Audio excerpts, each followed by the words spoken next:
Ang universo ng chess ay binubuo ng chessboard ng 64 itim at puting parisukat ang komensyon. Kapag uupo ka upang maglaro, siguraduhing tama ang pwesto ng chessboard para ang bawat manlalaro ay may madilim na parisukat sa ibabang kaliwang sulok. Ang mga kolum na patayo ay tinatawag na mga letra mula A hanggang H long at ang mga pahalang na hanay ay binibilang mula 1 hanggang 8. Nakakatulong ito upang matandaan ang iyong mga galaw. Sa ganitong paraan, kung kinakailangan, maaari kang bumalik upang tingnan kung may nagawa kang malalaking pagkakamali. May kabuang 32 piyesa, 16 sa bawat panig. Kung ikaw ay maglalaro gamit ang puting mga piyesa, ikaw ang mauunang gumalaw. Ang layunin ng laro ay mahuli ang hari ng kalaban sa isang posisyon kung saan hindi na ito makakatakas. Ito ang tinatawag na checkmate. Oo, mukhang simple lang, pero kailangan mo munang marating siya. Ito ay isang bagay na hindi basta-basta papayagan ng mga tapat niyang alagad. Pagsisikapan nilang protektahan ang kanilang hari at atakihin ang iyo habang sinusubukang makuha ang pinakamarami mong piyesa. Ang capture ay nangangahulugan na ang piyesa ng kalaban ay mapupunta sa pwesto ng isa sa iyong mga piyesa. Kapag nangyari iyon, tanggal ang iyong piyesa sa laro. Paalam. Kamusta? Kaya, umupo ka sa tapat ng isang kaibigan at gisingin ang iyong mga neuron. Panahon na para makilala ang koponan. Kaya magsimula tayo sa mga pawn. May 8 pawn sa unahan, kaya malamang ay mawawalan ka ng ilan sa simula ng laro. Hindi naman sabay-sabay, syempre. Pero may kailangang magsimula para hamunin ang kalaban na gumawa ng matapang na galaw. Pero huwag mo silang isakripisyo ng hindi pinag-iisipan. Maaari silang maging napakakapakipakinabang sa pagharang ng mga daan at maaari pang protektahan ang iyong hari sa dulo ng laro. At huwag kang masyadong mag-alala kapag nagsimula ka ng mawala ng mga piyesa, makakahuli ka rin ng marami. Ganyan talaga ang chess. Ang mga pawn lang ang tanging piyesa na hindi pwedeng umatras. Pwede lang silang umabante ng 1 kahon o 2 kahon kung iyon ang una nilang galaw sa laro.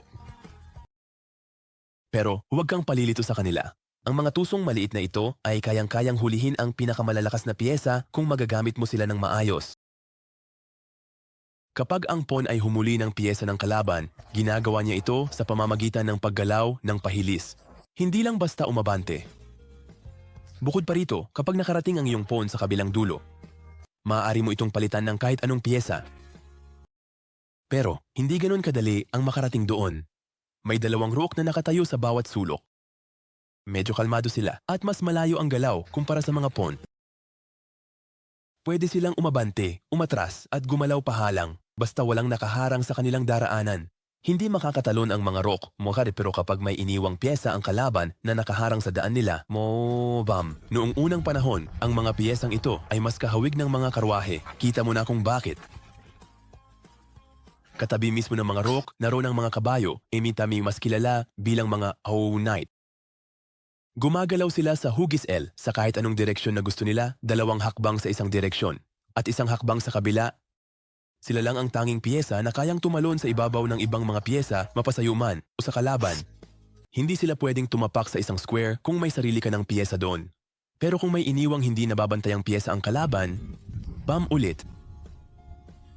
Pagkatapos ng matatapang at masiglang knight, isusunod ang mga obispo. Nakatayo sila sa magkabilang gilid ng reyna at hari, handang gawin ang lahat para protektahan sila.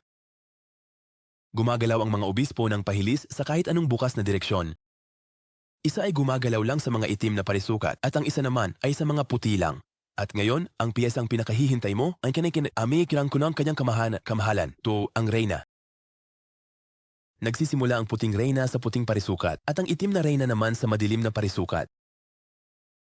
Ito ang pinakamakapangyarihang piyesa sa board dahil taglay nito ang pinagsamang lakas ng rook at obispo. Ngunit gaya ng lagi kapag may malaking kapangyarihan, lahat ay gustong hulihin ka.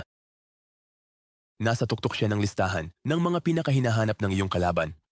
Kapag nakuha niya ang iyong reyna, mas madali na niyang matutumbok ang makapangyarihang hari at malapit na ang katapusan.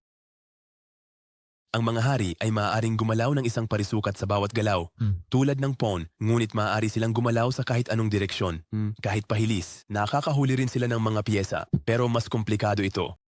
Naalala mo ba yung tungkol sa checkmate na pinag-usapan natin sa simula? Kapag ang isa sa mga piyesa ng kalaban ay nasa posisyon na maaaring hulihin ng hari, tinatawag itong check. At pagkatapos, dalawa na lang ang natitira mong option. Gamitin ang isa sa iyong mga piyesa para hulihin ang nagbabanta sa iyong hari. Ilipat ang hari para mailayo ito sa panganib o ilagay ang isa sa iyong mga piyesa sa harap ng hari para protektahan ito. Kapag ang hari ay na-check at hindi mo na magawa ang alinman sa mga option, tapos na ang laro. Iyan ang tinatawag na checkmate. Pwede mong ibagsak ang iyong hari kung gusto mong gawing mas dramatiko ang pagtatapos. Isang paraan para maiwasan ang problema sa simula ng laro ay ang paggawa ng galaw na tinatawag na mom castling. Kung may malinis na espasyo sa pagitan ng iyong rook at hari, maaari mong ipagpalit ang kanilang pwesto.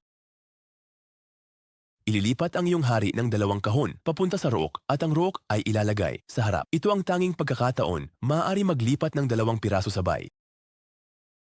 Maaaring gawin ang castling sa kaliwa o sa kanan. Magagawa mo lang ito kung hindi mo pa naililipat ang mga pirasong ito. O hanggat hindi ka pa na-check ng isa sa mga piraso ng kalaban. Ang stalemate ay isang sitwasyon na bihirang mangyari pero maganda ring malaman ito. Ibig sabihin lang nito ay wala ka nang magawang galaw gamit ang iyong mga piraso. Hindi na makagalaw ang iyong hari kahit saan pero ligtas ito sa kinalalagyan niya. Hindi ito nakacheck. Kapag nangyari ito, walang nanalo at parang tabla lang ang laro.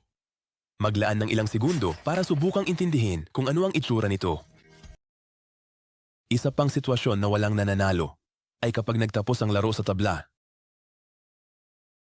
Karaniwan itong nangyayari kapag ang natitira na lang sa inyo ng kalaban mo ay ang mga hari at paulit-ulit kayong naghahabulan sa board. Maaaring panahon na para magsimula ng panibagong laro. Pero heto, kung umabot ka na sa puntong iyon, malamang hindi ka na baguhan. At ngayon, para sagutin ang tanong na hinihintay ng lahat.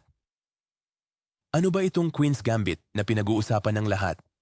Isa lang ito sa pinakamatandang opening move sa kasaysayan ng chess. Binubuo ito ng tatlong simpleng galaw.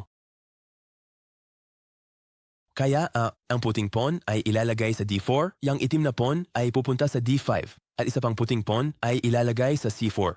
Mas nagiging lantad ngayon ang iyong reyna, at malamang na mawawala mo ang pawn sa c4. Pero, may malaking kalamangan. Makokontrol mo ang gitna ng board. Kung isa kang aktibong manlalaro na gustong manguna, subukan mo ito. Ngayon, maglaan ka ng oras para mag-practice gamit ang ilang bersyon ng Queen's Gambit. At tingnan kung anong mga galaw ang maaari mong gawin kung ikaw ang puti o itim.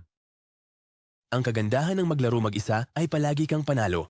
Magaling, pero matatalo ka rin sa bawat laro. Ang isang magandang laro ng chess ay may tatlong pangunahing yugto. Ang pagbubukas, ang bawat manlalaro ay nagpapadala ng kanilang mga tiktik sa board, sinusubukang bumuo ng estratehiya at alamin kung anong uri ng manlalaro ang kanilang kalaban. Nagsisimula ang ikalawang yugto kapag nagsimulang habulin ng mga manlalaro ang isa't isa at kumuha ng mas makapangyarihang mga piraso. Ang ikatlong yugto ay ang huling yugto, ang kritikal na sandali. Mas kaunti na ang mga piraso sa board, kadalasan ay mas mababa sa kalahati at ang hari ay nagsisimula ng gumalaw ng mas madalas. Ang layunin ay hindi lang i-checkmate ang hari, kundi pati na rin hulihin ang mas maraming piraso ng kalaban hanggat maaari upang luminaw ang iyong daan patungo sa hari. Habang mas malaya ang galaw ng iyong mga piraso, mas makapangyarihan ang mga ito, pero mag-ingat ka. Mahilig ang magagaling na manlalaro na maglagay ng mga patibong na maaari mong malaglagan. Maaring iwan nila ang isang piraso na mag-isa sa isang lugar at kapag kinuha mo ito gamit ang iyong reyna, tatawa lang sila at kukunin ng iyo. Iyan ang dahilan kung bakit napaka-popular at napakahamon ng chess. Kailangan mong planuhin ang iyong daan patungo sa tagumpay, pero kailangan mo ring subukang hulaan ang estratehiya ng kalaban. Talagang ehersisyo ito para sa utak. Kaya, handa ka na bang imbitahan ng isang kaibigan para maglaro at ipakita sa kanila ang iyong natutunan? Astig.